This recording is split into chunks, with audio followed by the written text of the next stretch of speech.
Hello, everybody. Welcome to a new episode of Conspiracy 420. I'm Rocker Mike. We have Rob Rossi in the top left. How you doing, Rob? Pretty good today. How you doing? Very good. And we have a very special guest today to talk about some cool conspiracy stuff. His name is Dan Duke. He is an author of several books. We're going to get into those books. And he also happens to be the great grandson of Jesse James. Yes, that Jesse James of gunfighter fame, Jesse James. How you doing, Dan? Doing great, thanks, and thanks All for right. having me on. No, thanks for coming on. Before we get started, we're just going to mention two things that we've been mentioning. The first is check out the Mineola Diner. They're in Mineola, Nassau County, Long Island, on Jericho Turnpike and Willis Avenue on the corner. Fantastic diner. They've been there for 75 years. And if you love omelets, that's the place to go. Pancakes, that's the place to go. Definitely go early. They close early. They open early. And they're fantastic. Go see Shane. He's the manager there. And if you mention RockerMike, you get a free cup of coffee or a free soda with whatever you're having, okay? Second place we got to mention, Rob, is one of my favorite watering holes, Arp's Tavern in Floral Park on Long Island, right next to the Floral Park train station. They've been there, I think about 102 and 103 years now. They've been there forever, family-owned, family-run. Nice little dive bar right next to the station. Cheap booze, cheap beer, nice people, very well run. Open from 8 in the morning to 4 in the morning. Traditional hours for a bar. Yeah. And I've dragged you there a few times, right, Rob? Yeah, it's a pretty good place. Yeah, cool. So shout out to Arp's Tavern. All right. So Dan Duke, glad you're here. And this is a long time coming. We've been talking about doing this show for like 2 months already, right? Yeah. Quite a while. Okay. So you wrote 3 books, The Secret History of the Wild West, Outlaws, Secret Societies, and the Hidden Agenda of the Elites. Mm-hmm. You wrote a book called The Mysterious Life and Faked Death of Jesse James. And then your first book was Jesse James and the Lost Templar Treasure. There is a connection here between Jesse James, Freemasonry, and the Knights Templar. Is that correct? That's correct. That's fascinating. I never knew about this until recently. That is, and it's amazing. Now, I mean, I got to ask you off the bat before we dive into this. Did you always know you were related to Jesse James, or is it something that you found out?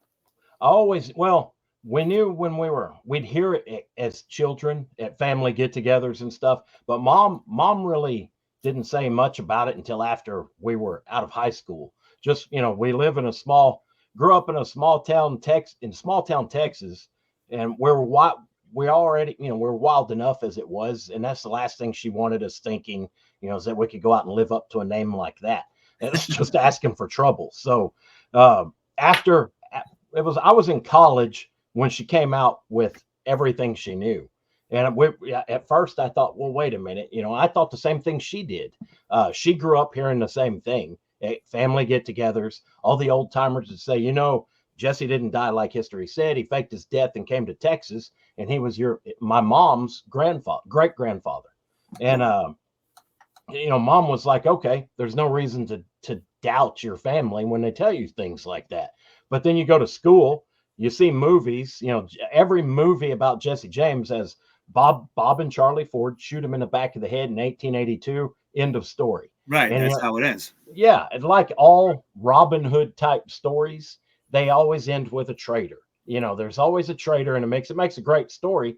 And part of it, trying to prove everything, at first we would get mad. You get frustrated. You get mad. It's like, why the lie? But then if he hadn't lied, he wouldn't have been able to fake his death.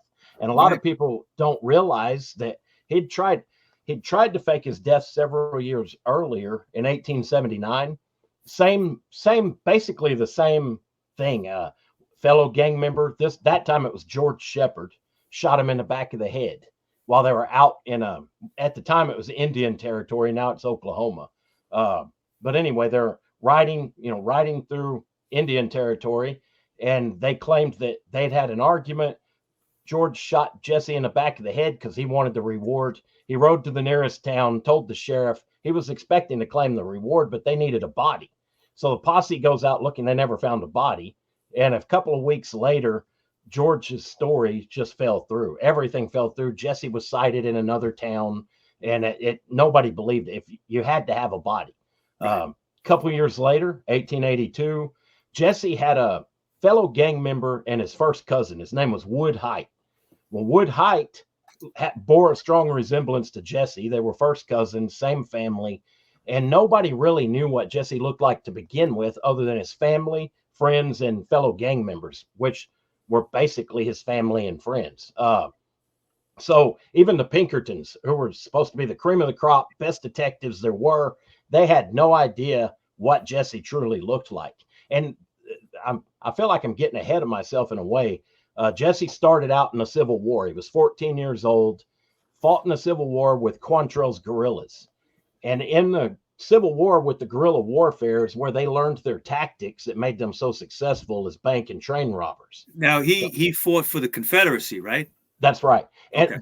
a lot of people, a lot of people take that like, oh, he was a Southerner, he was slave, pro-slavery, this and that.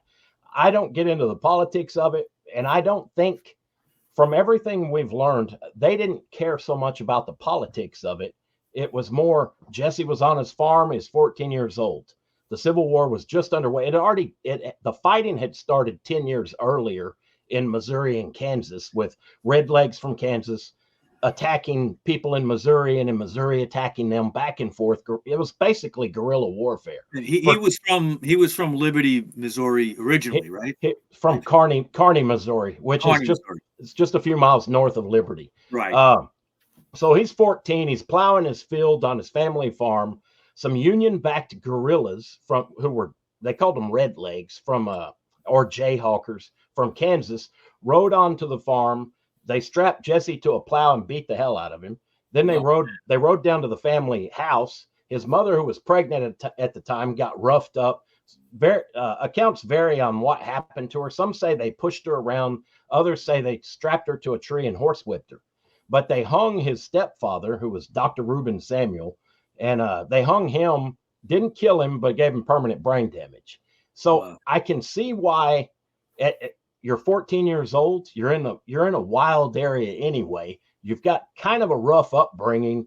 I can see why he'd want revenge. And it wasn't politics. He just wanted to make the people who attacked his family pay. And a piece of evidence that backs up that theory, Cole Younger and the Younger brothers, who also fought with the James gang, that are and rode with them after the Civil War, they were Union backers.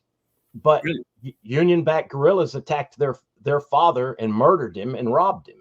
So that, it had the Youngers wanted revenge just like Jesse did, Jesse and Frank, and they all joined Quantrell's guerrillas and got their revenge. Now they were Union backers, and the Union screwed them over, attacked them. Yeah. Union guerrillas from Kansas. They got to where, how it is. Well, just like today. When you're on a battle line like Ukraine and Russia, I'm sure there's a lot of confusion. There's people attacking people. They don't care, really. It gets to where they don't care. You're on the Missouri side. You're the enemy. We're going to attack you. And that's basically what happened. And then, other people just get so used to killing, they don't really care. They just want to kill you and rob you. And that's basically the mentality at the time along the border states. So. And there's money to be made too. Yeah, a lot of money. Well, and there's even accounts of like a preacher from Kansas. He would ride with them. He'd kill the preacher in Missouri and take his organ and everything he could get out of the church. Wow. And then the preacher in Missouri would do the same thing when he got the chance. It was just back and forth. Even preachers were killing each other and taking the stuff their church had. Total chaos. It was wild. And I thought, it can't. That's a horrible. Thinking of growing up in those times, and Jesse was just 14. In our modern day, he'd be considered a child soldier, just like you hear about in Africa and other parts of the world. Right. So, and that has to really affect a kid's mind when he's growing up. People call them psychopaths for killing people, but you're 14, you want vengeance, everybody's doing the same thing you're doing, and he was just good at it. And that, And the whole world went to hell around you, basically. yeah. It's like, yeah, exactly. You're living in hell, basically. So you either adapt or die. Wow. And that's pretty much. I'm sure there's similar stories on the other side of it too. It's just Jesse and the youngers. They happen to be on the losing side of the war, so they were outlawed. And Quantrill's guerrillas were outlawed.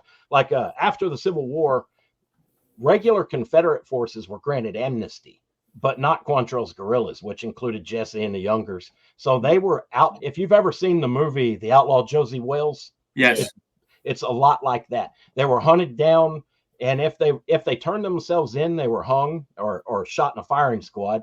And if they didn't turn themselves in, they were hunted down and killed. Well, they were considered kind of like terrorists, right? Yeah, exactly. Now, if the Confederacy had won, they would have been viewed as heroes.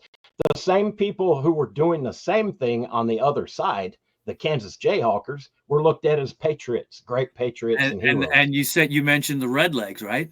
Exactly. Well, didn't Cincinnati name their baseball team after them? Yeah. Yeah, it's interesting how that works. The Reds used to be the Redlegs. Okay. Wow. In the right after the Civil War when baseball began. Oh yeah. And they're looked at as heroes, but they were no better or worse than the other side. Wow. Wow. Now, how does the Knights Templar and Freemasonry fit into all this? This is fascinating to me. Okay. Like a lot of our photos and everything we had were passed down through the family, including one of Jesse's diaries. So we've got Jesse's diaries. He's got his signature in it, his initials, etc.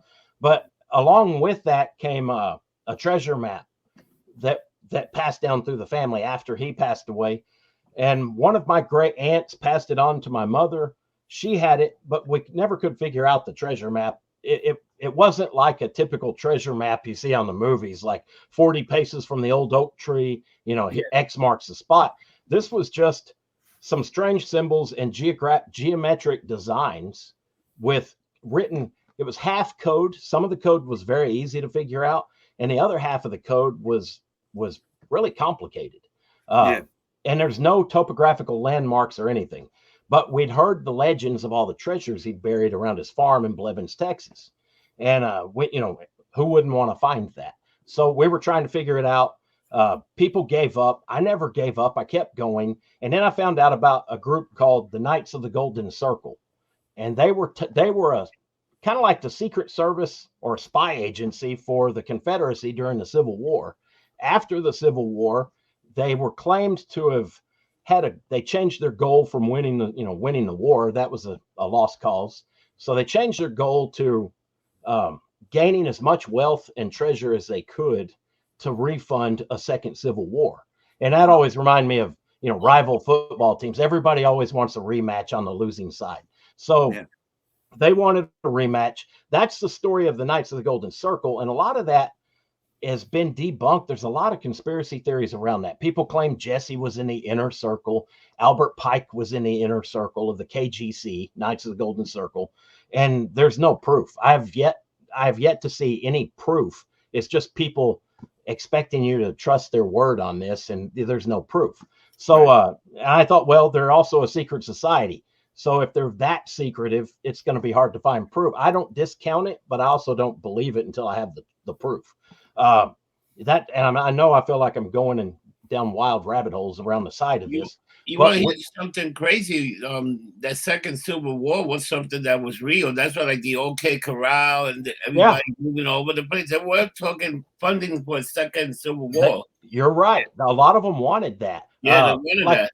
Yeah, and like you said, Wyatt Earp and Doc Holliday, they were on one side, and then they were fighting the Cowboys. The Cowboys, sudden. And the Cowboys, like that had Johnny Ringo, who was also Johnny Ringo was distantly related to the James Boys. But anyway, he left Texas, went to Arizona, and it was the Cowboys who were rumored to have been Knights of the Golden Circle, pro-Southern, and they were robbing people, trying to gain wealth to refund the Second Civil War. Yeah. So That I've heard that story, and I don't doubt it. There's a lot more to Wild West history than people think. Let me ask you. Let me ask you this, Dan. You know, you mentioned it as a secret society. Was there any foreign influence in it? Yeah, European or something? English Oh, influence. you know who funded that? England.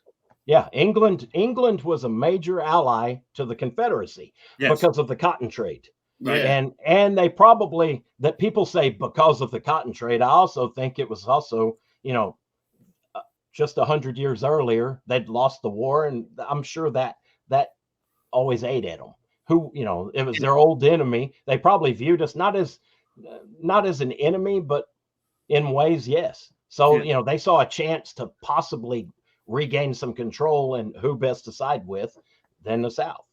So, and on top of that, they were making tons of money, cotton, all kinds of just ag goods. Well, they were, if I remember right, the Union had blockaded a lot of the trade that the South could do. And actually, had England not been so preoccupied with France at the time, they would have gotten way more involved in our Civil War. They would have. I've heard. Well, that's like, and you know, who's another guy that had a lot of Morgan Chase. Yeah, another guy that was, because he wanted to run all the trains. J.P. Morgan. Morgan. I mean, he wanted to put money into all these places. Yeah, he almost wanted like a second Civil War. He even bought the presidency. Exactly. Yeah. Also, it was J.P. Morgan, and also the Rockefellers were involved in a lot of that. Yeah, and this is some deep. When you go this, you go into a rabbit hole because there's so much. Yeah, let me tell you this on that topic with the Rockefellers. Okay, the James Gang is called their people label it their greatest failure. They went to rob a bank in Northfield, Minnesota, and they got shot to pieces. They didn't. It was an unsuccessful robbery, and on top of that, they got shot to pieces. Every one of the younger brothers got caught and sent to prison. I can't remember the dates, but they spent years in prison. So Jesse and Frank were said to have got away. Jesse wasn't there. It was his first cousin, Wood Height. But people think it was Jesse. And that's another thing. I mean, that served, they didn't care if people knew them. They just wanted successful robberies. And they took their tactics, like the gang would split up and hit multiple targets at the same time in different states. And people didn't know who Jesse was. That's why Jesse would be described as 5'9" in some cases and well over 6 foot in other cases. You know, nobody knew what he looked like, which worked to their advantage all the time. Well, anyway, the bank owners, the Pinkertons, who threw the bomb in Jesse James's mother's house and it blew up, it killed his half brother, blew his mother's arm off, stuff like that. Alan Pinkerton was friends with the Rockefellers. General Silver Spoon's butler, he was an infamous Union general who was known for his brutality in Louisiana. He would basically steal all the silver and kill people. He'd even kill slaves. It didn't bother him either way. Anything he felt was in his way, you just kill him. But anyway, he was one of the board members of the bank in Northfield, Minnesota, which is why they targeted that bank to begin with. And Benjamin Butler was also friends with the Rockefellers, and so were the Pinkertons. There was a lot of ties with the Pinkertons, the Rockefellers, and General Silver Spoon's butler to that bank, and that's why that, in my opinion, is why they struck that bank. It was far out of their range. They'd never gone that far out of their range or that far north, but the possibility of paying back some of their greatest enemies was probably too much to pass up. It was a way to send a message, right? Yeah, exactly. They said that the Rockefellers had a price on Jesse's head. There's a lot of people who have said that. I've never seen proof of that. That's just one of the rumors that surrounds that. It wouldn't shock me because they had great interest in the railroads, and that's what Jesse and the James Gang as a whole were hitting trains so hard. Trains were starting to reroute around the state of Missouri. It was affecting the economy of that whole area. And it was affecting the pocketbooks of the Rockefellers and others. It was costing them more money to have to switch trains and go around instead of straight through. It was a lot of little side rabbit holes that are you could get lost in those for years, I'm sure. So, but back to the treasure side of it, the Knights of the Golden Circle. there was a guy who was a hoaxer. He claimed to be Jesse, but he wasn't. But he knew more than a normal person would have known about the gang's activities, their treasure, where some treasures were buried, and he turned out right on some of those. They had a template, and it was called the KGC Treasure Template. And I've got a little drawing of it here. I can show you on the screen. It's let's see. That template, if I had it real quick. I was hoping, yeah, here's one of them. I don't know if you can see that clearly. Yeah, I see it. Yeah. Yeah. Okay. Well, that's a template. I was shown the template, and I found out about the template through a former attorney general for the state of Texas, Wagner Carr, who was also friends with LBJ. And that's a whole different rabbit hole I never even care to go off into, because it's around the Kennedy stuff and all that. Yeah, LBJ and the Kennedys, that whole thing. Yeah. In fact, we've been told that's not a place you need to go. So wow. I thought, okay. Anyway, we've got our hands full with the Jesse stuff and the treasure. So there's that template, but there's no dimensions to it. And even Wagner Carr, he didn't know how the template worked. He just knew it worked, and he knew he had his driver he sent his driver out to pick my mother and I up, and they showed us 3 locations where large treasure caches were recovered. And when he says large, I would think large is, a pot of gold. To me, that's large. It's a fortune. But one of them, for example, took several 18-wheelers, several trips each to remove all the gold. And that was in right outside of Georgetown, Texas, about 12 miles from where I'm sitting right now. So, now, if you find that treasure, it's yours? No. How does that work? LBJ played a large role in that. Okay. They signed the Antiquities Act. And the Antiquities Act states that any treasure that's 100 years or older. So every year it's just, it moves with the calendar. But anything that's 100 years or older is the property of the government. It falls under the Antiquities Act. If you're lucky, if you find treasure, that's like a couple of years back, a couple in California found some old gold coins, a bunch of cans of gold coins. It was several million in gold. And so they had to get attorneys and talk with the government to see how much they were allowed to walk away with, even though it was on their property and they found it. So they use the Antiquities Act against them. Yeah, that's just like the Atocha Spanish gold ship that was found. Yeah. This always got to me. It still makes me mad when I think about it. It was a Spanish treasure ship. It sank off the coast of Florida. It's in American territory. It was found by Americans. Spain claimed it. Spain got it. Really? And I thought the guys who found it were allowed to keep a few things for their museum, like one bar of gold and a couple of other things. But this is what bothers me. Spain claims it, but who'd they steal it from? The natives in Mexico and Central America. So it's just it's like, not entitled to it either. Yeah. And I always wonder, why doesn't Mexico claim it or somebody else and fight Spain? And there's probably no. I would imagine that question could go into deep rabbit holes on its own. Sure, trace it back. Yeah. Politics and power. You know what it is? Back in the days, a lot of these outlaws would rob banks and stuff, and they couldn't hide the money in a bank, so some of them would bury it, and then they would get killed. And if nobody knew where it was, there's a bunch of stuff out there that people don't know about. Well, but even like it.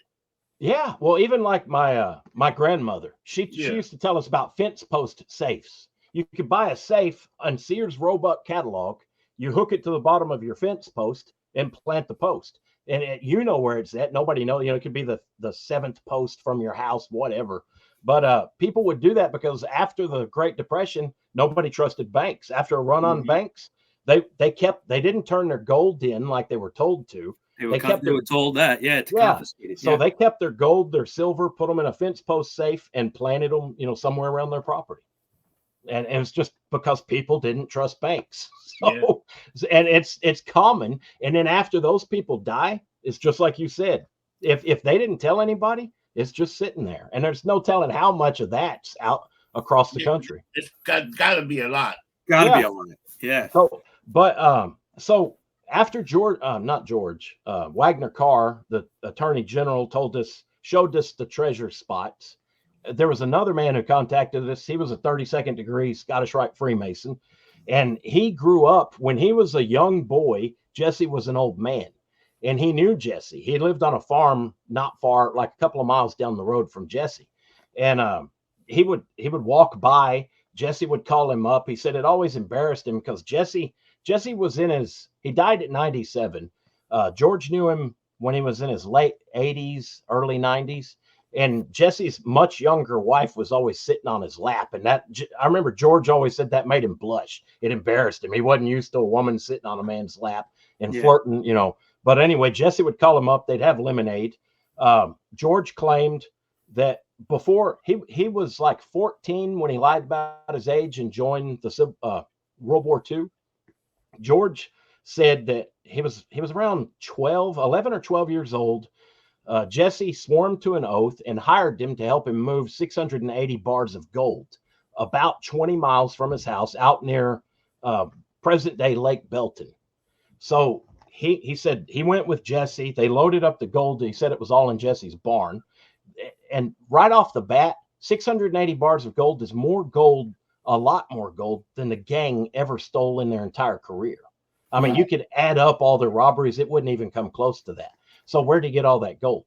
That brought up big questions. But anyway, they moved it. They buried it 8 foot deep. They put it on cross ties so it wouldn't settle deeper. And then they covered it up. He said they met 2 other old men out there. And each of those men had hired a boy who was about the age of George at the time. They're all about 11 or 12 years old. Every one of them went to the boys went to World War II. George was the only one living after the war was over, and the old men had died of old age. So he said, according to him, he was the only one who knew where it was. I thought this is like a typical treasure story. He drew the map for where it was, gave it to my mom and I. He was in El Paso at the time. So we drove out there. He gave us the map, told us the story. We went out to the areas in Belton, right near the lake. It's on Fort Hood Military Reservation. And Mom and I were both like, no, we're not hopping onto a military base to try to dig something up. That's a quick way to die or end up in prison. Yeah. So just didn't do that. But I don't know. The government may have already got it because in 1954, they dug up that entire area and made Lake Belton. So they may have known about it. And that was just a temporary holding spot until they could get to it. But the part that really worked for me was George gave us the location, and Wagner Carr gave us 3 locations of where treasures were located. And I thought, okay, I took a picture of the template, the KGC treasure template, turned it into a transparency, overlaid it on Google Earth, and every site that we had been shown matched up perfectly with the template, with the center of the template being on Jesse's farm in Blevins, Texas. Okay. And I thought, this is awesome. I've got this. It was, because, you can have a template, but if you don't have the dimensions or the scale, it's useless. It's useless. Yeah. That's it. But we had 4 locations now and they matched up perfectly. So I was ecstatic.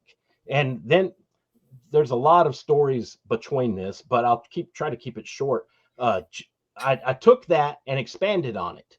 And it, like you've got your template, you overlay it. Then I took a template and butted it up against that one, same scale, same size. And it makes a grid pattern over the whole area. And I went as far as I could. Right now, I've got it over about half of the United States and areas of interest that I was interested in. I'll shoot off one area to see if it lines up. And long story short, it lines up with the Los Lunas Decalogue Stone, not just treasure sites or reported treasure sites.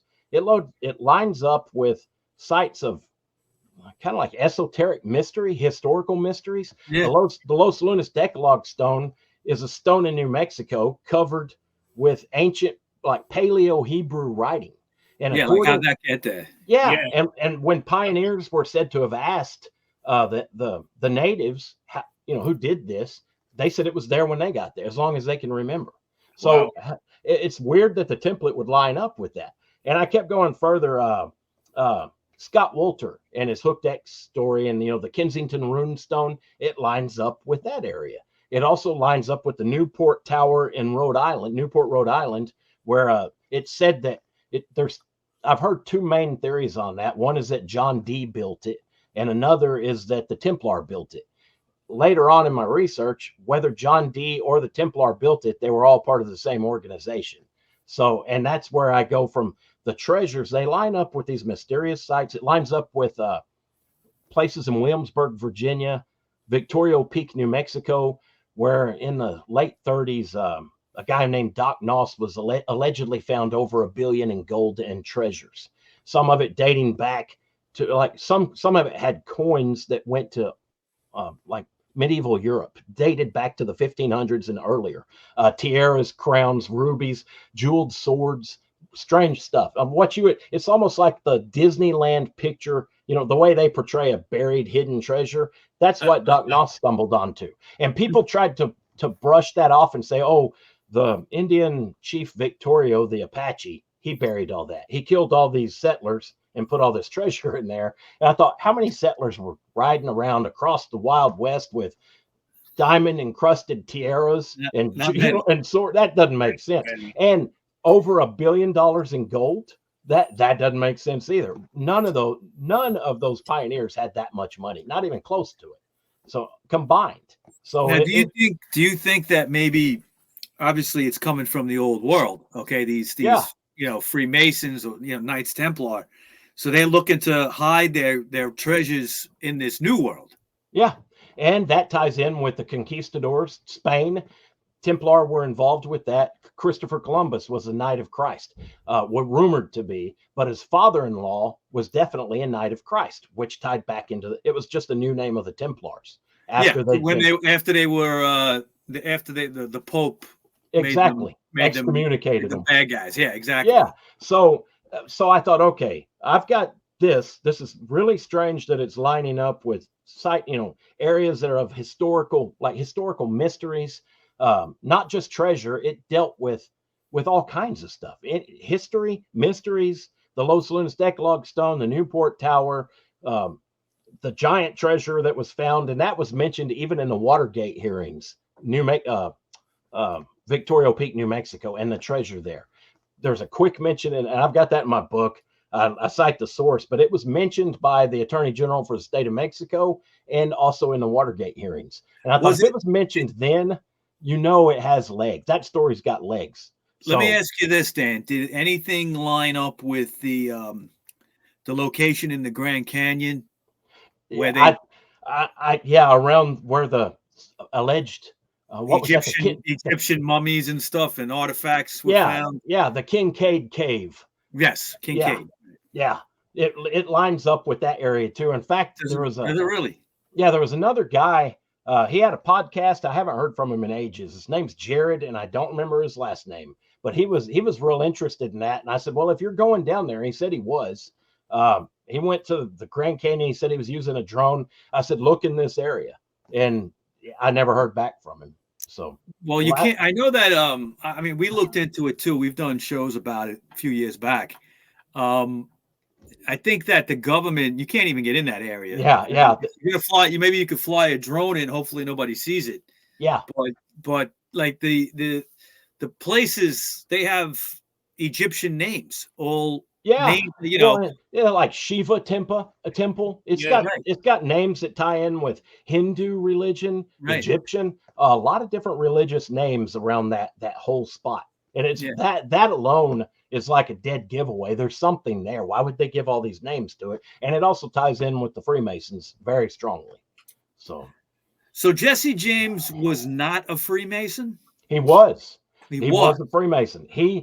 I don't know when he joined, and I don't know. I know that under his alias, which was James L. Courtney, when he came to Texas, he didn't use his real name. He used his cousin's name, James Lafayette Courtney.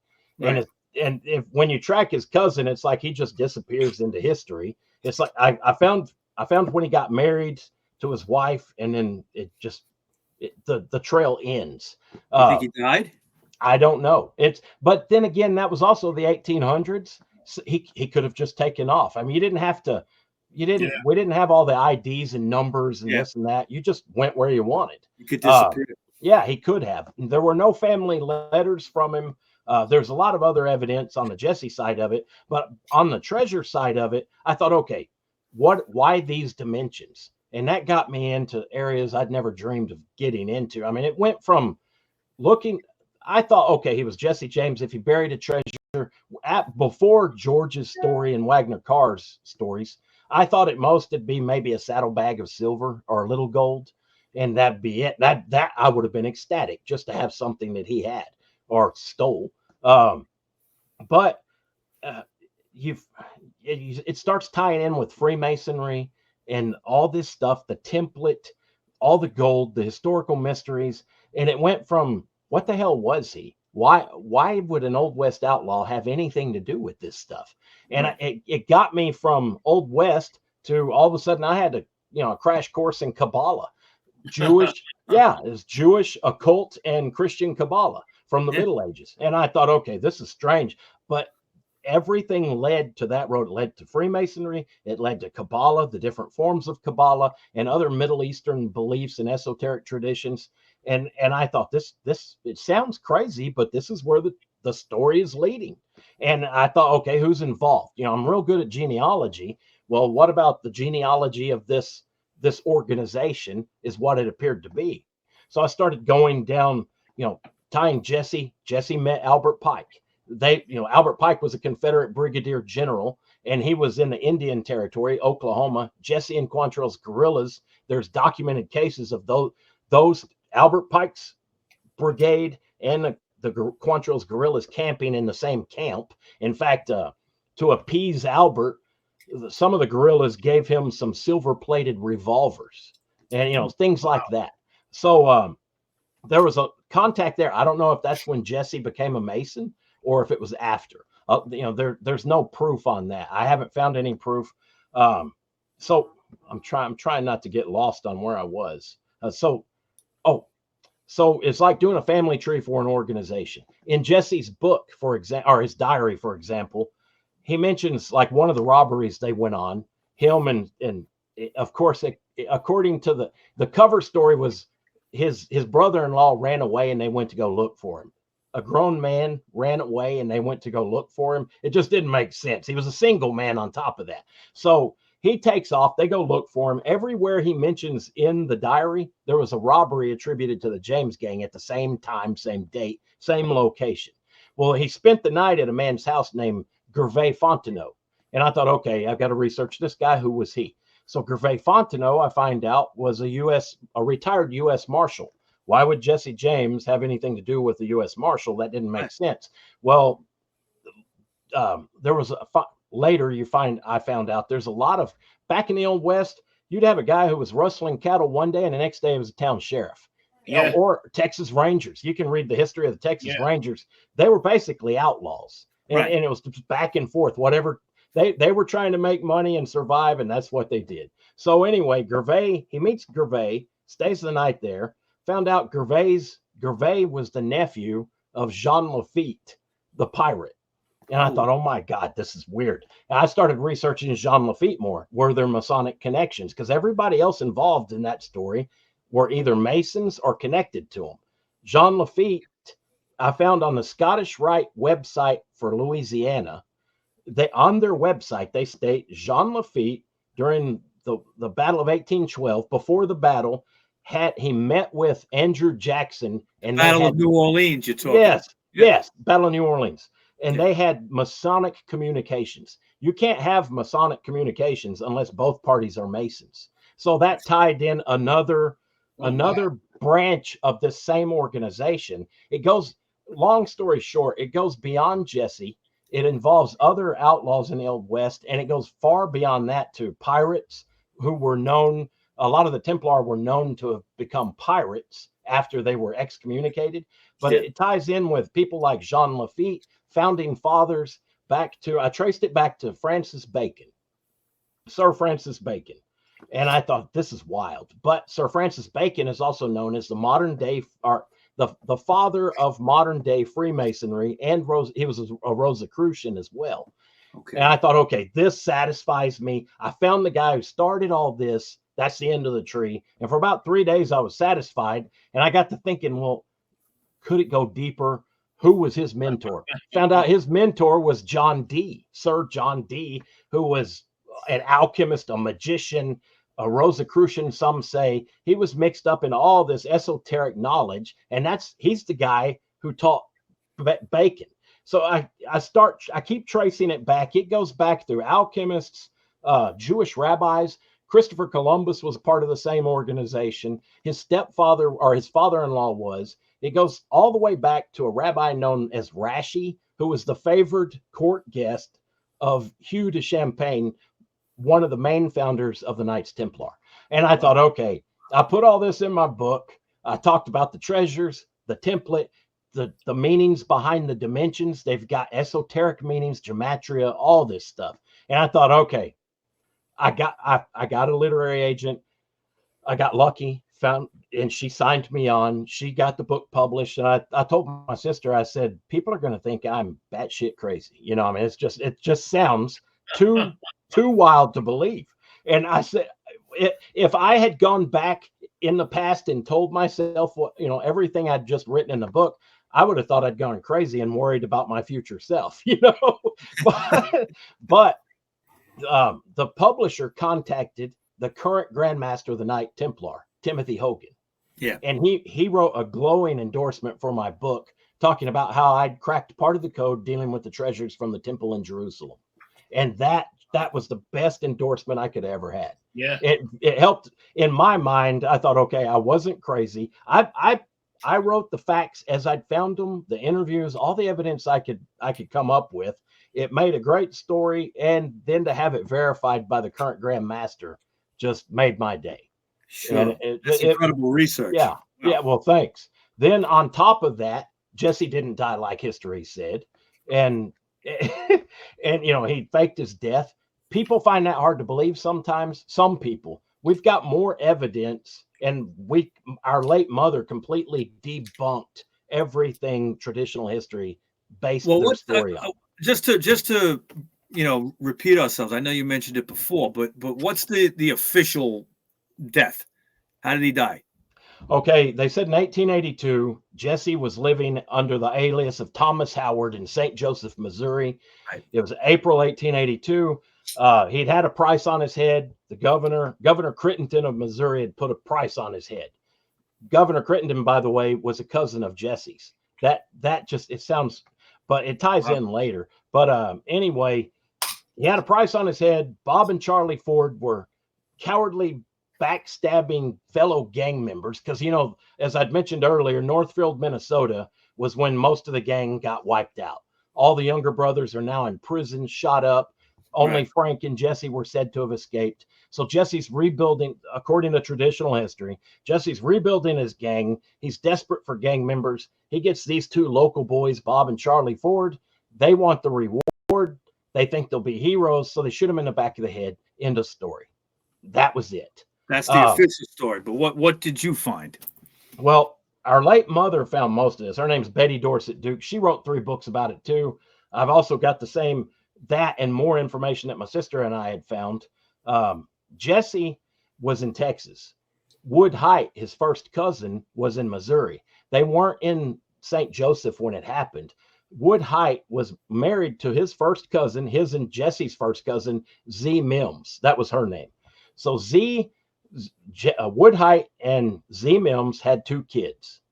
And Wood Height was also, he fancied himself a ladies' man. He catted around all the time.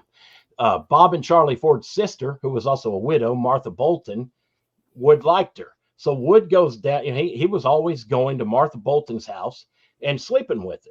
And then she was also sleeping with her farmhand, whose name was Jim Gibson. So she's sleeping with Wood and the farmhand, and they meet up at the same time. They get in an argument. Wood Height kills the farmhand, just kills him. Charlie and Bob were there. They loved Jim. He was like one of the family. So Wood blew up. He shoots Jim. Bob and Charlie shoot Wood. Wood was running up the stairs the way the story goes, and they shot him in the back of the head. Same mode of execution, or same ballistically, it matched exactly how they claimed they'd killed Jesse, only it was Wood. They buried Right. it was like in February or March when that happened. And The they ground, looked alike, right? You said. yeah, and the ground was still frozen. It was in the winter. The ground was still frozen. They couldn't bury the farmhand. They claimed they buried him in a shallow grave. No bones have ever been found. No graves ever been found. Wood Height was passed off as Jesse.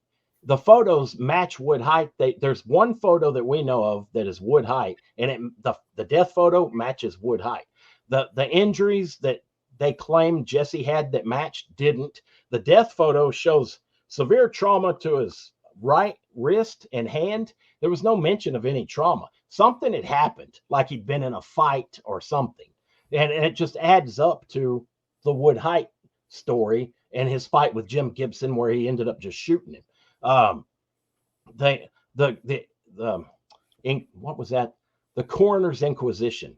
The next day, they printed that in all the papers, the Coroner's Inquisition. When they questioned Z Mims, who had supposedly been married to Jesse for years, she didn't know his age. She didn't know whether he had a finger missing or not. She didn't know any details about Jesse. But when questioned about her jewelry, she could mention it down to every fine, minute detail. Every piece of jewelry she had. But she didn't know anything about this guy who she'd lived with, been allegedly married to for years, and had 2 children with. So there's a lot that didn't add up. They got Jesse's mother to come up and identify the body. And she walked in, looked at it, turned around and said, "Gentlemen, you've made a mistake. This is not my son." And then she was walked out of the house. One of the women talked to her. 2 of the women went and talked to her. And she came back in a few minutes later, raising hell, a very dramatic show, screaming, "You killed my baby boy. You cowards," this and that, just cussing them out and letting them have it. But it's like, why the change? Some people say she was in a state of shock.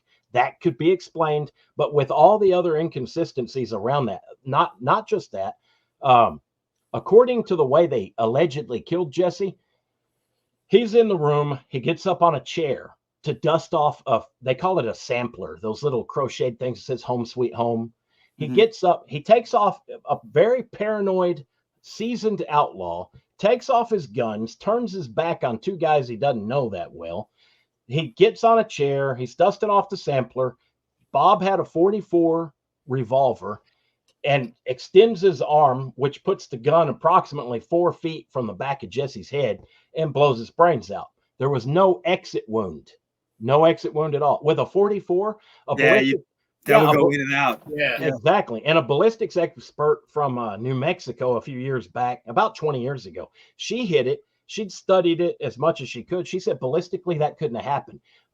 She said at best he wouldn't have had at least half his face, and there would have been an exit wound. There was no exit wound. Yet and if you've ever been to the St. Joseph Museum where he was allegedly killed, the ceilings are so short you wouldn't need a chair to reach up with a duster and dust anything off. I mean, you can reach up easily and touch the ceiling. In that part of the house, the ceiling is extremely low. It's like maybe 6.5 foot, maybe 7 at most. It's a very, very low ceiling. So why did he need to get up on a chair when the ranges for his height go anywhere from 5'10" to 6'4"?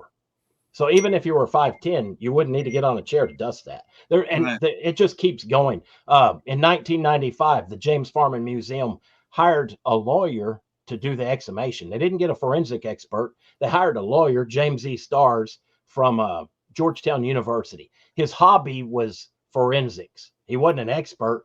To me, on a case like that, it's almost like you went and hired a washing machine repairman to fix a jet engine, on a passenger plane. It doesn't make sense. He wasn't qualified. So not only that, they hired him to exhume the body and prove with science through DNA that Jesse died as history stated. He exhumed the body, the grave that they believed was the right grave. There was multiple bones in it from a female and male. There's no record of Jesse being buried with any other bodies. But there was multiple bodies in this grave he exhumed. He claimed he couldn't get any DNA to extract from the grave. So there was Jesse's original grave. When they first buried him, they buried him at the James Farm, which is a few miles outside of Kearney, Missouri.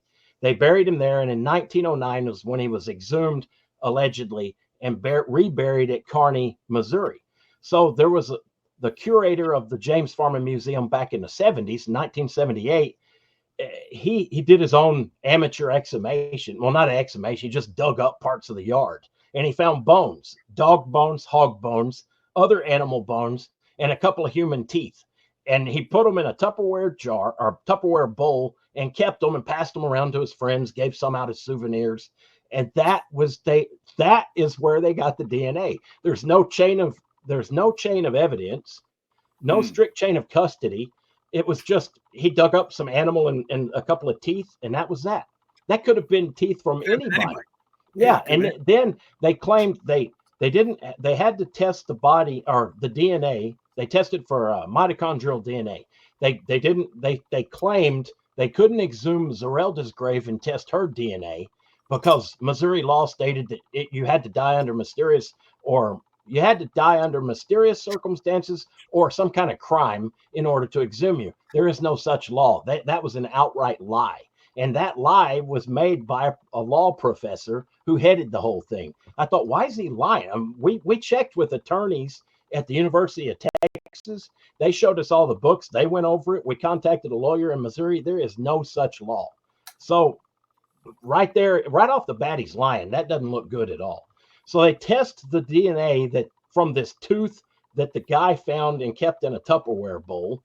And they tested against a guy who was alleged to be Jesse's descendant. There's no, his genealogy is just full of holes at best. So they said that's the closest relative. We have no other person to test it against, so it has to be this guy. So they tested against him, and they claim we were right. The DNA matches. Jesse died as history stated. Well, there was a lady who everybody knows, every historian agrees, there's no refuting it. Sue Laura Hale was in her 90s, and she lived in California. My mom found out about her. She contacted her. She was like 94 at the time. Contacts Miss Hale. Miss Hale agreed to go to her doctor, and he extracted the blood. It was a strict chain of custody. He sent it to our DNA doctor in San Antonio, who tested the DNA, and it shows a definite relationship between my mother and Sue Laura Hale. Same mitochondrial DNA. So wow. we've got much more proof, even DNA, than historical experts. So they've just covered it up. We had death threats over this. When mom started fighting, like shooting their story full of holes, we started getting death threats. They were threatening me, my sister, my mom. I don't mean to interrupt you. That's to me amazing, because even now into this day and age, they're still trying to cover this up. Yeah, and so you hit something, whatever it is. Yeah, it's exactly. Something that they don't want anybody to know. Well, and at the time, this was before I'd figured out all the treasure stuff and all that. That was before that. Mom, we were. My sister and I were helping mom any way we could with research, genealogy, just split up the work between three people. You get it done quicker. So we're all doing this. We get the death threats, and we thought, what the hell? I mean, he's an old West outlaw. We know he's famous as being an outlaw, but why would somebody kill somebody today? It's not like he's going to get caught and they're protecting him. It made no sense to us at all. Why? There's got to be something deeper. Yeah. And it just goes on and on. But the only thing we could come up with was, at the time, this was in the mid to late 90s, the James Farman Museum in Kearney was bringing in $7 million a year in tourist money in a poor county with, everybody has low incomes. It's a depressed area. And I thought maybe that's the only thing we could come up with, money. But of course, the money doesn't get spread out. It goes to a certain group of people, just like small corrupt towns all over the place. So, yeah, I mean, it seems like they're still trying to cover something up. Yeah. And over the years, it goes deeper. I think it ties in with Freemasonry and a lot of other stuff. I know some of our detractors who were loosely involved in it, not directly. They're also Freemasons. I joined the Freemasons myself just to try to learn more knowledge. I wanted more knowledge. And it's been an interesting story. I'm a 32nd degree Scottish Rite, but I I talked to a 33rd degree Mason. He knew everything I was talking about, but he didn't tell me anymore. He told me, once you become a Mason, I'll tell you more. And I thought, well, damn it, I got to join. I need to know. That's my priority. It's been my priority for over 25 years, is finding the answers to our family's questions. So I thought, okay, I joined the Masons. As soon as I become a Master Mason, which is the 3rd degree, Dr. Casebolt dies. And I thought, my God. So it's just, I thought, okay, so now here I am. He was the main reason I joined, for knowledge and answer. Now he's gone. And now he's gone. So I'm sure there's other people who know, but nobody's reached out. And then I've had some differences that I'll just leave at that. But yeah, I've been very disillusioned. I'll just leave it at that. Yeah. All right, Dan Duke, thanks for being on the show. Thank you. Okay, it's an amazing story here. And the 3 books that you've written, Secret History of the Wild West, The Mysterious Life and Fake Death of Jesse James, and Jesse James and the Lost Templar Treasure. Where can we find those books if anybody wants to pick them up? Anywhere books are sold. Barnes & Noble, Amazon. Basically, they're available in most countries around the globe. Okay, fantastic. Dan Also, Duke, thank you. Thank you. Appreciate it. All right. Rob, so what do we say at the end of every episode?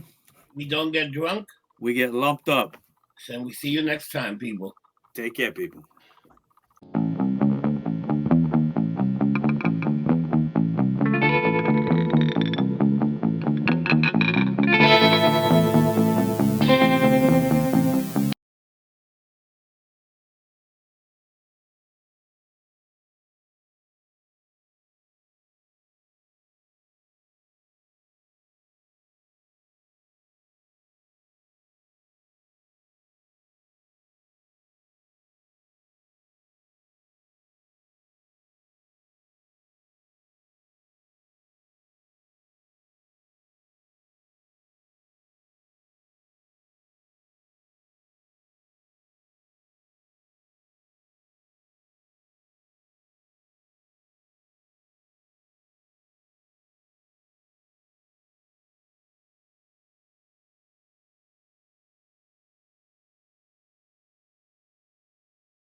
Tonight,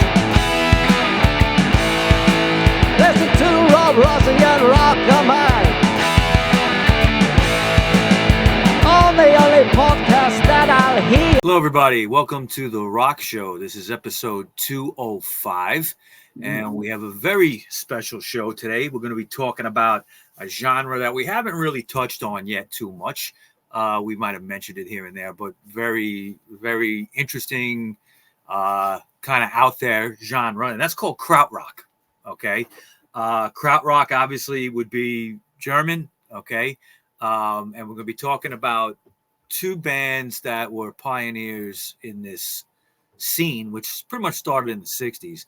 The first band we're going to talk about is called Can, and the second band is called Faust. Can is very important, not just as pioneers in the krautrock scene. When people think of Can, I'm sorry, when people think of krautrock, they kind of think of like maybe Kraftwerk, something like that, and that definitely falls into the genre. But this band Can were ahead of Kraftwerk. They started before them. Also, Can was very influential to some people in the punk scene in Europe, in particular Johnny Lydon, a.k.a. Johnny Rotten of the Sex Pistols. Our next month's show, we're going to talk about Public Image Limited. And my opinion is you can hear a lot of Can in Public Image Limited. So I'm kind of like, segueing into the next month to talk about Public Image, which we have. I'm surprised we haven't done a show on them yet. They're one of my favorites. All right. So, Rob, how you been? Pretty good. All Hanging right. in there. I know. Dog days of summer, right? Dog days fucking hot. It is hot. I know it is. All right. So, basically, Can was a German experimental rock band. We call it krautrock. Okay. Why is it called? What does that mean? Why is it called that? What's the terminology? Krautrock, well, sauerkraut, man. Kraut, German kraut. It's kind of a nickname for Germans. Krauts. Okay, so they called it krautrock. The band was started in Cologne, Germany, in 1968. I hope I don't butcher these names, but they were started by Holger Zuke, on bass, and he did something called tape editing. And that's very important because there was sort of like this electronic element to krautrock. Ermin Schmidt was on keyboards, Michael Caroli on guitar, Jackie Liebezeit on drums.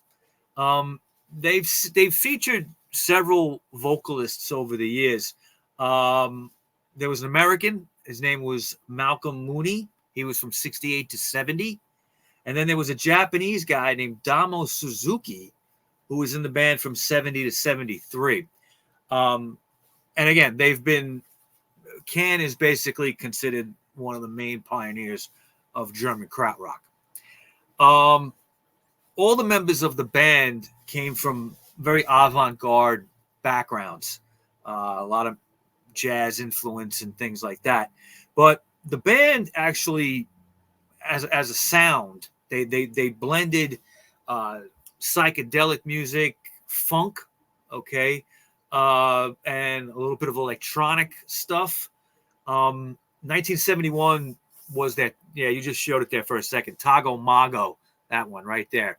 That's probably their most influential album. That's debatable. Then there was an album called Iggy Bamiazai, okay, that came out right in 1972, and then Future Days in 1973. They had some commercial success with singles like Spoon in 1971 and I Want More in 1976. They did reach the national singles charts, and these songs were very influential on what would later be the punk scene and the post-punk scene in Europe. And obviously bands like Kraftwerk and stuff like that, which are kind of like ambient sounding, like very atmospheric sound stuff. So, like I said, they were formed in 1968. Now, Zuke and Schmidt were from academic backgrounds, okay? They had this thing kind of maybe like in common with the Velvet Underground, all right, where they had these like collegiate backgrounds like Lou Reed did and stuff like that. They were also poet and shit. They were what? They were poets. Like they could put music together and play instruments. Yes, that's true. they were students of composer Karl-Heinz Stockhausen. They were very influenced by him.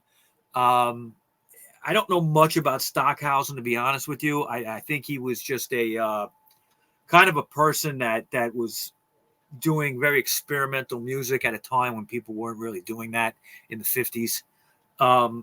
Originally, the band was going to be called Inner Space. They didn't use the name Can at first. So in late 68, the band enlisted the American vocalist Malcolm Mooney. They recorded an album called Prepare to Meet Thy Noom, P-N-O-O-M, but could not find a recording company to release it. They couldn't get anybody to put it out. So they appeared briefly in the 1969 film Kama Sutra, Volendung der Liebe. Okay, and I'm sorry if I'm butchering the German. They were backing the singer Marguerite Yuvan. Okay, in that film. At Mooney's suggestion, the band changed their name to Can. Mooney suggested the name for its positive meanings in various languages. Liebezeit later suggested the backronym communism, anarchism, and nihilism. Communism C, anarchism A, nihilism N, after an English magazine claimed this was the intended meaning. I don't think that was the intended meaning, but since somebody said it was, they made it that way, you know? For Can, right? Yeah, like an acronym, C-A-N. Yeah. So Can accepted an invitation from a friend to move into his castle, Schloss Nervench, and use it as a recording studio. There they recorded their debut album, Monster Movie, from 1969. It contained new versions of two songs previously recorded for Prepared to Meet Thy Noom, a song called Father Cannot Yell, and Outside My Door. Monster Movie was very critically acclaimed. During one live performance, Mooney actually suffered a mental breakdown. He started shouting upstairs, downstairs, upstairs, downstairs, upstairs, downstairs for 3 hours, even after Can stopped playing. Okay. On his psychiatrist's advice, he left Can and returned to the United States at the end of 1969. Mooney made his last recordings with Can that December. He was replaced in 1970 by a young Japanese traveler, Damo Suzuki, whom Zuke and Liebezeit found busking outside a Munich cafe and invited to join their performance that night. So the guy basically was outside, playing for money, and they said, "Hey, come in and join our band." That's pretty funny. Yeah. Now, I mean, but let me ask you: did they record in German or were they recording in English? Both. So these guys that joined the band, so that the American, he was speaking in German? No, I think there was words they would use in German or Indian, but it was mostly recorded in English. In English, all right. Yeah. I mean, there's an accent, you could hear it, but I mean, this reminds me, with Mooney having a breakdown, reminds me of Sid Barrett from Pink Floyd. Oh, okay, losing his fucking mind.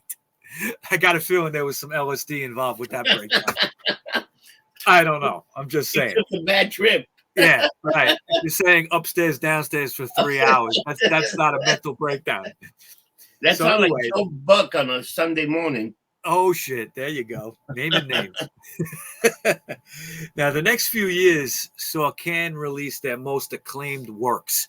This would be between like 70 and 73. Yeah. While their early recordings were loosely based on traditional song structures, the Can band reverted to a fluid improvisational style. The double album called Tago Mago in 1971 is often seen as groundbreaking, influential, and deeply unconventional, based on intensely rhythmic, jazz-inspired drumming, improvised guitar, and keyboard soloing. Okay? Frequently, all these were intertwined at the same time. They had a lot of tape edits in the compositions, and Suzuki had very kind of idiosyncratic vocals. He was kind of out there. He's out there. Yeah. Zuke said it was an attempt in achieving a mystery musical world from light to darkness and return. In 1971, the band composed the music for the 3-part German-language television crime miniseries Das Messer, which means the knife. Directed by Ralph von Sydow, the track Spoon was used as the theme song for the show.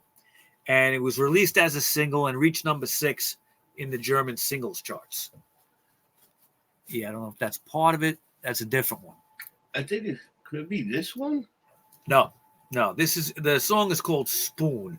Oh. It was just used as a theme song to the show. Oh, okay. Yeah. Tago Mago was followed by Egi Bamiasi in 1972, and that album's a little bit more accessible, but very still very like avant-garde sounding. It actually does feature the song Spoon on it, so you did show the album, okay? And the catchy song called Vitamin C. Zuke said, "We could achieve an excellent dry and ambient sound, and this album reflects the group being in a lighter mood." It's probably one of their most commercial sounding albums. It was followed by Future Days in 1973, an early attempt of ambient music that also includes the pop song Moonshake. Zuke said, Bel Air, the 20-minute track that takes up all of side 2 on the original Future Days LP, showed Can in the state of being an electric symphony group performing a peaceful, though sometimes dramatic, landscape painting. So Suzuki left soon after recording Future Days to marry his German girlfriend and become a Jehovah's Witness. Okay, so he got out of the business. Vocals were then taken over by Caroli and Schmidt in the band, but after Suzuki's departure, fewer of Can's tracks featured vocals, as the band experimented with the ambient music it had begun with Future Days. So they changed the basically they're going more in an instrumental direction, and creating like this atmospheric style of music as opposed to maybe psychedelic or things like that. Okay. 1974 to 79, soon the album Soon Over Babaluma came out in 74, continued in the ambient style of Future Days, but with some of the abrasive edge of Tago Mago and Iggy Bamiasi. In 75, Can signed with Virgin Records in the UK and EMI/Harvest in West Germany, appearing the same year on BBC's Old Grey Whistle Test in a memorable performance of Vernal Equinox, in which Schmidt played one keyboard section with a series of rapid karate chops. Shortly after the appearance, Schmidt suffered a broken leg, which led to the cancellation of the band's UK tour. Now, it's interesting. I mentioned Pink Floyd before. Yeah. And early Pink Floyd with Syd Barrett. And Can got signed to EMI/Harvest in West Germany in 75. That was the time, at that point, Syd Barrett was no longer in Pink Floyd. But that was the label that EMI put them on originally. Those early Floyd records and the solo Syd Barrett stuff was on that Harvest label. Harvest at that time was kind of like when EMI didn't know what to do with you, they'd stick you on Harvest. And they would, it was more of like their experimental kind of out there, like they can't fit you in a genre type thing, so they would put you on Harvest. That's funny. I mean, these were the days before independent labels and stuff. So that's how they did it. But that would be like a lot of when rap started getting big, they didn't even know what kind of label put it in, so they put it on the hip hop. Even though it was all rap, a lot of it went on the hip hop. Yeah, rap they've tried to market and remarket in different ways over the years. Yeah. So later albums like Landed, which came out in 75, and Flow Motion, which came out in 76, saw Can moving towards a somewhat more conventional style as its recording technology improved. They had a disco single called I Want More, and that was on Flow Motion, and it became its only hit record outside of West Germany. Wow. Co-written by live sound mixer Peter Gilmore, it reached number 26 in the UK charts in October of 76, which prompted an appearance on Top of the Pops. Anytime you went top 40, you would automatically get an appearance. And Zuke performed with a double bass in this performance. In 77, Can was joined by former Traffic bassist Roscoe G and percussionist Rebop Kwaku Ba, both of whom provided vocals and appearing on the albums Sword the Light in 1977, Out of Reach in 1978, and the self-titled Can in 1979. Wow. During this period, Zuke was pushed to the fringes of the group's activity due to disagreements about the band's creative direction and his failure as a bass guitarist to keep up with the growth of the other musicians. Bass guitar was something Zuke had taken up almost by default, and he readily admitted his limitations on the instrument. Wow. After G joined Can, Zuke made sounds using shortwave radios, Morse code keys, tape recorders, and other strange objects, to record. He left Can in late 77 and did not appear on the albums Out of Reach or Can, although he was involved with the production work for those albums. Okay. So he kind of faded to the background. Yeah, he kind of faded to the background and dropped out a little bit. Now, after this split, all the former members were involved in musical projects of their own, often as session musicians for other people. Zuke recorded several ambient albums and collaborated with David Sylvain, among others. Jackie Libezit played extensively with bassist Ja Wobble and Bill Laswell with a drum ensemble called Drums Off Chaos, and in 2005 with Datin Vera Berta on the online album Gift. Now, I mentioned Ja Wobble and Bill Laswell, okay? Yeah. These were members of the original members of Public Image Limited. Okay, so there's that connection between Public Image and Can. And really, I think they all loved Can. It wasn't just Johnny Lydon. Johnny Lydon was the most vocal about it, that he liked the band. And he was vocal about it when he was in the Pistols. They just kind of played it down, That's why Public Image is going to follow this show in the 206th episode, right? Yep. That's why I'm going to get into it in that, because it's a nice little segue. In 1986, Can briefly reformed with original vocalist Mooney, who must have got his head back in shape. Yeah. Okay, and they recorded the album Right Time, which was released in 1989. There was a further reunion in 1991 by Caroli, Liebezeit, Mooney, and Schmidt to record a track for the Wim Wenders film Until the End of the World, and in August 1999 by Caroli, Liebezeit, and Schmidt with Jeannot Podmore to record a cover of the Third Man theme for Grandland Records compilation album Pop 2000. In 1999, the four core members of Can, which is Caroli, Liebezeit, Schmidt, and Zuke, performed live at the same show, although playing separately with their current solo projects. Oh, wow. Yeah, they had solo projects called Sofort Kontakt, Club of Chaos, Kumo, and Yushi, respectively. Can have since been the subject of numerous compilations, live albums, and samples. In 2004, the band began a series of super audio CDs, remastering their entire back catalog, which they finished in 2006. Caroli, sadly, passed away from cancer on November 17th, 2001. Liebezeit died of pneumonia on January 22nd, 2017. Zuke died of natural causes on the 5th of September, 2017. And Suzuki died of cancer in February 2024. Damn. Yes, there's really nobody left. Okay. They would release a compilation album called Limited Edition in 1974, and then expanded it later on into a double album called Unlimited Edition in 1976 from their unreleased studio recordings.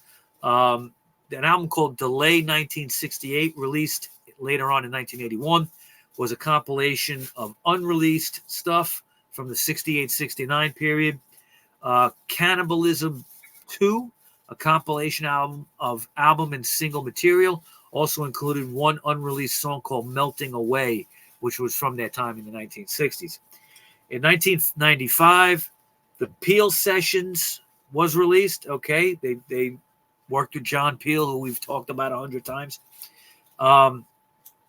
In 1999, there was the Can box set that was released and a Can video documentary. Wow. A concert recording from 1972 and a double live CD compiled by Michael Caroli and later released separately as Can Live Music, Live 71 and 77. Unreleased live music of Can have been also released on the 40th anniversary edition of Tago Mago in 2011. And then there's a 17 LP collection box set, okay, that of vinyl that came out in 2014. Those are for the big fans. And then you got like the lost tapes and shit. Right, like right. Lost Tapes came out in 2012, and that was all overseen by Ermin Schmidt and Daniel Miller, compiled by Schmidt and Jono Podmore, and edited by Podmore. Talk about their style a little bit, and then we'll move on to the next band.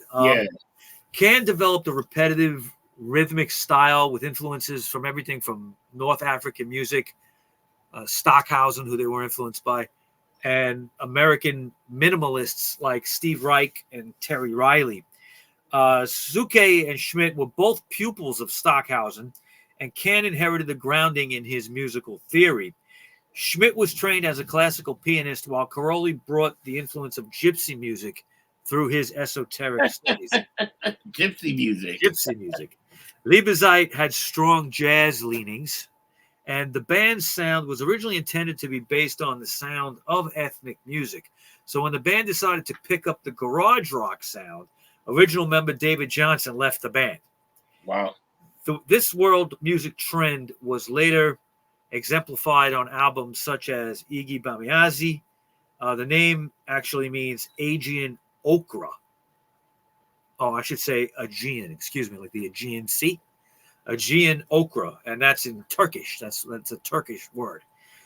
Future Days and Sword Delight, and by incorporating new band members with different nationalities. So they tried to be international as well in their members and in their sound. A series of tracks on Can albums known as Ethnological Forgery Series, abbreviated to EFS, demonstrated the band's ability to successfully recreate ethnic sounding music. They constructed their music largely through collective, spontaneous compositions, sampling themselves in the studio and editing down the results. Zuke referred to Can's live and studio performances as instant compositions. The band's early rock influences, okay? Obviously, it's the Velvet Underground. Yeah, definitely. And the Beatles. Everybody was influenced by the Beatles. And they also like Jimi Hendrix, Sly Stone, and Frank Zappa. Yeah, because they got that weird psychedelic kind of... Yeah, exactly. The band has admitted that the beginning of Can's Father Cannot Yell was inspired by the Velvet Underground's European Sun on their first album. Malcolm Mooney's voice has been compared to that of James Brown a little bit. It's an acknowledged hero of the band members. And, of course, you know, they were influenced by early Pink Floyd and Miles Davis albums like Bitches Brew that we did a great podcast on a while back. Yeah. But they had keyboard, right? They were using keyboard in a lot of their songs. Yeah. Now, Suzuki was a very different singer from their original singer, Mooney. He was multilingual.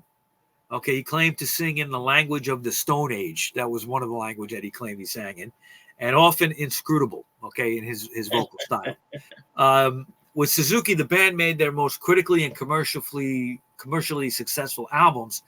The rhythm section work on Tago Mago have been especially praised. One critic writes that much of the album is based on long improvisations built around hypnotic rhythm patterns.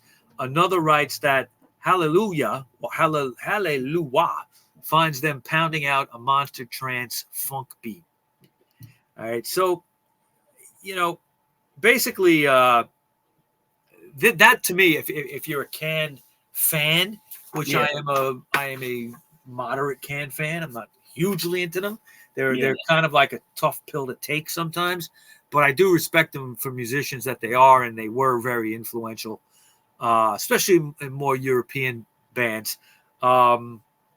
some famous bands that definitely claim influence besides Public Image Limited is like Joy Division did, The Fall, Susie and the Banshees, The Primal Scream, Jesus and Mary Chain, the Happy Mondays. Pete Shelley from the Buzzcocks was a big fan of Can.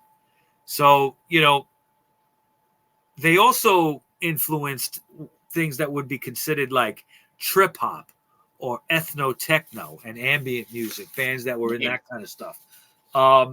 Brian Eno from Roxy Music was a big fan. And also John Frusciante of the Red Hot Chili Peppers was a big fan, is a big fan. He definitely liked that stuff. Kind of stuff. Yeah. Radiohead is influenced by Can. So many. Okay. So check out, you know, if you're gonna maybe start somewhere, okay, I would say that the Tago Mago. Start with that one, yeah. It is a double album, which is a lot to take down, but you can do that. You can do that. So that's Can. Now we're still going to talk about krautrock a little bit here. Yeah. And the next band we're going to talk about is just when you thought you couldn't get any stranger than Can, you got Faust. Very strange band. Yes. Great name, named after the book. Okay. And they're definitely an influence on krautrock and kind of probably many of the same bands that I mentioned earlier with Can probably also listened to Faust. Now, they were formed in 1971 in the rural setting of Wumi, okay, in Germany. They secured a recording contract with Polydor, but and they actually recorded their first album with them called Faust, just self-titled. It sold poorly, but received critical acclaim for its innovative approach and established a devoted fan base. Now, the original lineup was Werner Zappi Dermeyer, okay, Hans Joachim Ermler, Arnulf Meifert, Jean-Hervé Perron, Rudolf Sazna, and Gunther Wusthoff. And they also had an engineer that worked with them on a lot of stuff named Kurt Grotner. Their work was oriented around dissonance, improvisation, and experimental electronic approaches, and would influence subsequent ambient and industrial music. They are considered a central act of West Germany's 1970s krautrock movement. That's true. When I was talking about krautrock as far as Can goes, I'm talking about West Germany. East Germany had a whole other thing going on that nobody knew was going on because it was behind the Iron Curtain. Now, Meifert in the band was sacked. He was fired. Shortly afterwards, this album was recorded, the first album. Wow. Because as Perron wrote in 2004, he discussed things because he had flat buttocks and an absolutely beautiful girlfriend, because he practiced every day, because he always kept his room neat and woke up every morning to first wet a cloth he'd put in front of his room to keep the dirt out, because he played such a hard 4/4 that we had to travel into the tongue ready to drop Ding Dong is Ding Dong is handsome top. I don't know what he's talking about there. But, you know, I thought that was funny because, you know, it's almost like when Glenn Matlock was thrown out of the Pistols, and they said it was because he washed his feet. Okay. I think they have no excuses. They just got to make something up. They just got him out. They just had to get him out. So in 1972, the band recorded its second, slightly more accessible album called So Far. Faust became one of the premier bands in the international appreciation of the genre that would be known as krautrock.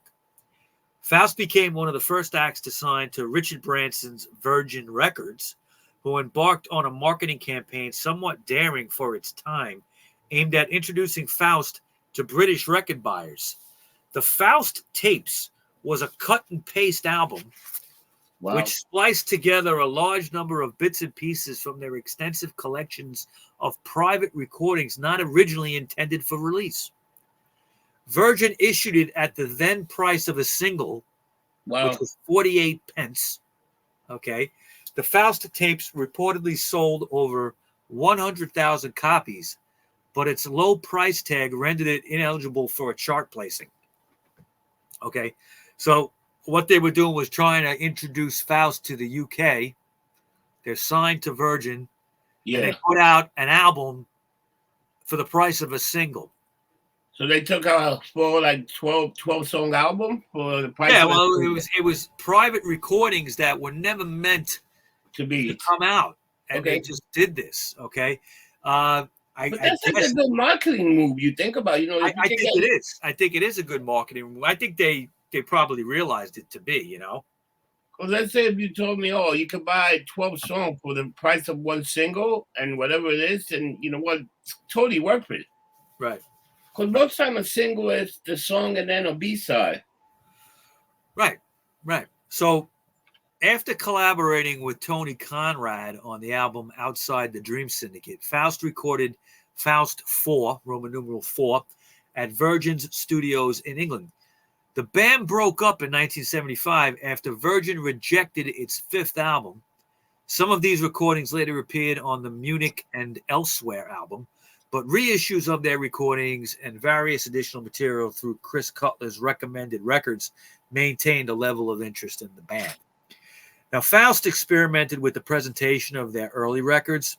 Their first album was originally released on a clear vinyl in a clear sleeve with an x-ray of a human fist silk-screened on the outer sleeve. I think you showed that before. I think it's this one. That's it. Yep. Their second album, So Far, made extensive use of the color black, though inside the sleeve were sheets with a different illustration for each song.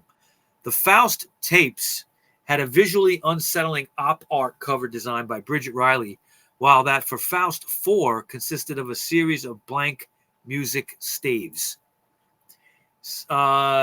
Basically, after their breakup, the band went totally off the radar. Nobody knew where they were. Okay. Recommended Records catalogs talked about the group's disappearance. Okay, they kind of hyped it up a little bit. Yeah.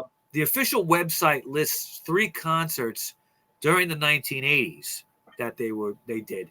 And it was also an album called the Patchwork Album, which was a compilation of outtakes featuring 3 snippets that were recorded in the 80s. But apart from that, the group's activities between 75 and 90, those 15 years, remain shrouded in mystery even to this day. Nobody really knows what they were doing. Yeah, because then they came back in 1990, right? Right. So what the hell did they do? Did they just do like a mental, They probably just, these guys are very experimental, so I would imagine they were experimenting with all kinds of stuff that they just didn't want to put out. So in 1990 and again in 1992, members Ermler, Dermeyer, and Perron reunited for performances. In 1994, Faust toured the United States for the first time, with Perron and Dermeyer assisted by Stephen Ray, Lobdell, and also members of Sonic Youth as an opening act. Yeah, nice. Ermler did not participate in the 1994 tour, that U.S. tour, but took a more active role after that, producing the group's records and releasing them on his Klangbad label. He also compiled and edited the Patchwork remix album in 2002. Sosner's chronic alcoholism ended a brief reunion with Faust after 4 or 5 exhausting days, and he died on November 10th, 1996. Wow. Gunther Wusthoff has not taken part in any of the reunions. They have continued to perform in various combinations and with various additional musicians ever since, with Dermeyer always behind the drum kit. In 1996, Dermeyer and Perron met Olivier Manchon and Omari Kambuzat from French group Ulan Bator. Ulan Bator. They performed for the first time together as Collective Metz in November 1996. This quartet became the basis of a later Faust lineup, and this concert was part of a 2005 release. A few days after that, Faust performed at the Garage in London and at the Transmusicales de Rennes featuring Chris Cutler. After 2 studio albums, Perrone left the group in June of June of 97, excuse me. From mid-97 to 2004, Faust toured as Zappy W. Dermeyer, Hans Joachim Ermler, Stephen Ray Lobdell, Lars Pockstadt, and Michael Stoll, releasing many more studio and live albums. This was a very prolific period for them. Dermeyer Dermeyer and self-proclaimed art terrorist Perrone reunited in 2005 when Zappy proposed that they start a new Faust band together with Olivier Manchon and Amaury Cambuzat from Ulaanbaatar. Faust now exists in 2 completely different incarnations, both active and each reflecting different aspects of the original group. Uwe Nettelbeck died on January 17, 2007. Dermeyer's and Perrone's new version of Faust made their debut at the 2005 Art Terrorist Avant-Garde Festival in Schipphorst, Germany, where they also presented a new release entitled Collective Metz, a collection, including concerts from 96 and 2005 and some unreleased solo songs. They also recorded Trial and Error and released on DVD in 2007. That came out. This incarnation of the group has been extremely active, releasing several CDRs and DVDRs. They make all their own stuff, okay? And so touring extensively. So they changed the members. A few members left, and then they had a few members that were there, but this is not the original band at all. There might be one. It's like 2 separate bands with different incarnations of the band. That's pretty funny. The album In Autumn by Durter, this release also Scalding and the members of the Welsh group Ectogram. The trio of Dermeyer, Perrone, and Cambuzat performed at a Rockin' Opposition Festival in France in April of 2007. This trio lineup also recorded a new album entitled Disconnected, which was mixed by Stephen Stapleton and Colin Potter of Nurse with Wound. Wow. It was released to tie in with the 2007 Schipphorst Avant-Garde Festival in July of that year.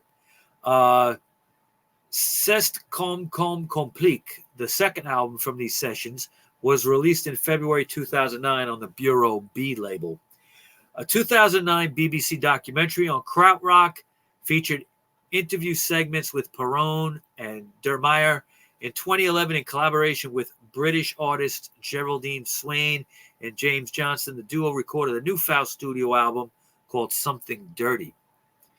In 2010, Faust, with members of Hans Joachim Erler, Stephen Ray Lobdell, Lars Pockstadt, Michael Stoll, and Jan Friede, released a new studio album, Faust is Last, which happened to be the last studio album by Ermler's Faust. That's the last one that they've put out. After being absent from the band for 49 years, core member Gunther Worsdorf, the guy that got thrown out, reunited with Werner Zappy Dermeyer to play on the new 2022 Faust album, Dornbruch. Perrone, though, is not present on the album as a musician. Members of Einstürzen, I never could say the name of this band, Einstürzendi Nubaten, and they're a German band, and Monobeat Original, another musical project by Dermeyer, also play on the album. Einstürzend Nubaten is kind of like an industrial type band, Now, during the Woomy years, Dermeyer, Perrone, and Worsdorf played on Slap Happy's first 2 albums, Sort of 1972 and Aknelbask Noom in 1973. This is compilations that they worked on. Slap Happy's Peter Blegvad had played with Faust in Woomy and subsequently toured with them in the UK. That tour also featured Uli Trepti, who had performed with Guru Guru and New. Jesus, what a it is. In contrast with Slap Happy's song-based music, in 1972, Dermeyer, Perrone, and Sosna also collaborated with the violinist Tony Conrad on Outside the Dream Syndicate. The record was released in 73 at a low price in the UK and was at the time one of the few available examples of drone-based minimalism. Just as what does that mean? Well, the Velvet Underground was very influenced by drone-sounding stuff. Yeah. Okay, that kind of like constant beat, constant sound over and over and over. Faust was like that as well in some ways. Now, a live recording from a 1995 concert entitled Outside the Dream Syndicate Alive, featuring Tony Conrad, Zappy, Dermeyer, and Jean-Hervé Perron of Faust, and Jim O'Rourke, was released in autumn of 2005. Faust collaborated with New Jersey avant-garde hip-hop crew Dalek for the album Derby Respect Alder in 2004. Jean-Hervé Perron collaborated with Veeam and Zolt Soars on an MLP called Poison Is Not the Word, released on the Lumberton Trading Company label in 2012. And in 2013, Faust recorded live at Clouds Hill with Omar Rodriguez Lopez. Faust performed with Slap Happy again in November 2016 at the Weekend Festival in Cologne, Germany. The two groups also played together in February 2017 at Cafe Otto in London. In December 2017, Faust recorded a one-off collaboration with erotic electronic artist Natalie Sharp, also known as Lone Taxidermist, as part of the BBC Radio 3 program Late Junction Session Series. Okay, and they're still active today. Okay, they haven't done too much lately. Obviously, the pandemic probably slowed things down for them. And that definitely slowed them down. Yeah, but they're still around. You can go to the faustpages.com. Perron, Dermeyer, and Ermler all have their own websites. You can check that out on Wikipedia. Even Gunther Wusthoff, who got thrown out, he has his own website too. Yeah, if you follow the film, there were a few films with the DVDs and stuff, Yeah. And they got a lot of albums out of release. I guess that's all combined. They all play separate things, I guess, once in a while. Yeah, and there is two. At one point, there were two alternative versions of the band. Yeah, so they could take an album every year. That's the way it looks. Yeah, I don't think that's the case anymore, though. It looks like that there might only be one, but I'm not sure. We'll see what happens. Yeah, they're probably just one now because how many years has it been? They've been recording since over 50 years, 53 years. So they probably different members of different groups came together and they just continued the band. Exactly. Which is not a bad thing. Yeah. So I don't know. I thought this was an interesting episode of the Rock Show, a little different. Yeah. Okay. I don't know too much about the music or but very few people do, man. It's kind of like they have. It's a very. You could say that the two bands we covered, Can and Faust, are cult bands. I've heard of Faust. I never heard of Can. Can was like I don't even know who the hell they were until I started looking them up, and I was like, whoa. Yeah. But Faust, I definitely heard because they were around for a long time. Yeah, I actually prefer Canned if I had to pick. Yeah, I think because I like what they do musically. Faust is a little more. They have more of an industrial bend. Yeah, them. It's something that I don't care for that much. But they're both very influential to so many bands today.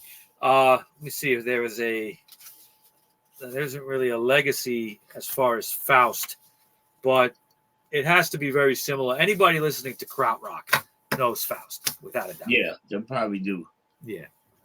So where can we find you, Rob? You can find me on Instagram, Facebook, the Getting Lumped Up website, and also the YouTube channel. If you like this show, please subscribe and like, because that's the way it helps more people to watch us. And pretty much that's all where you can find me. And where can we find you, Mike? Okay, I'm all over the place. Look for me on Facebook under RockerMike, and of course the Rock Show podcast group page, which is growing quite a lot recently, up to close to 3,000. I think over 3,000 now. Yeah, definitely. And then you could find me on Instagram and Twitter, which is now X, as RockerMike 212, and all the others: Truth Social, Getter, Cloud Hub, MeWe. Just look for me under RockerMike, and you'll find me. So not bad. Yeah. And also, I guess we got to announce it. We're going to Nostalgia TV soon.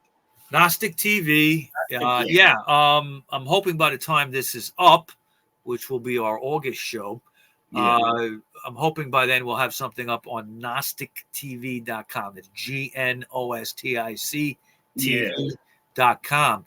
The Rock Show is going to be here. I don't think we're changing anything with that. We're going to keep that free. Yeah. Right. I'll still be on YouTube and all the podcast engines.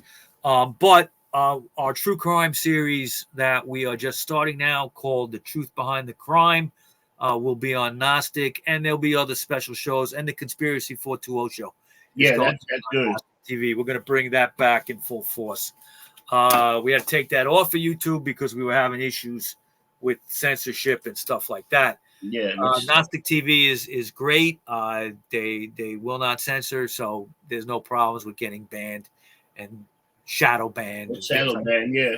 Yeah, because we have issues with that on our YouTube channel. How did that show we did with Bryce? Because we did Son of Sam. How did that show do so far? Has he got? I as of now, I don't have the numbers, but I think it's done well. We did a short trailer, and the trailers themselves between Rumble and YouTube did well over 4,000 hits. Nice. Okay, so some of that might have translated into actual views on Gnostic, I would think. So we hope that did good. And that's all we got today. A little Krot Rock show. I hope you enjoyed it. Something different. Yeah. Next month we're gonna have Public Image Limited, the famous band started by Johnny Rotten from the Sex Pistols after the Pistols broke up. Yep. And very interesting band. If you don't know anything about them, check them out. I'm a big fan. I'm gonna have a full history. And I think we got to do we haven't done a making of this, even the 5 more albums that you need to have. I think that can wrap up the rest of the year. Yeah, we meant to do that. It just didn't materialize, but I think we could do that. Yeah.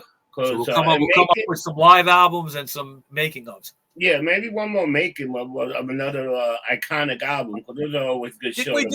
Didn't we do a making of something this year? Nothing?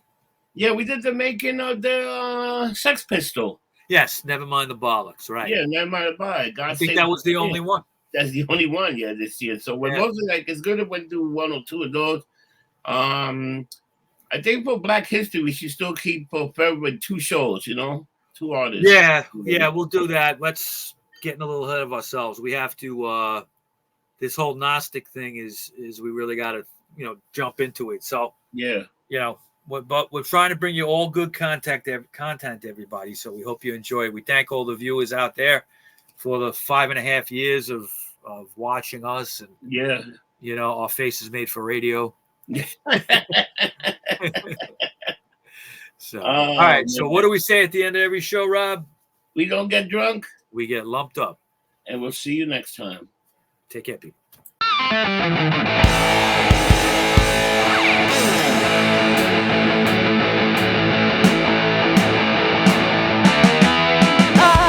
Get lumped up tonight. Listen to Rob Rossi and RockerMike on the only podcast that I'll hear.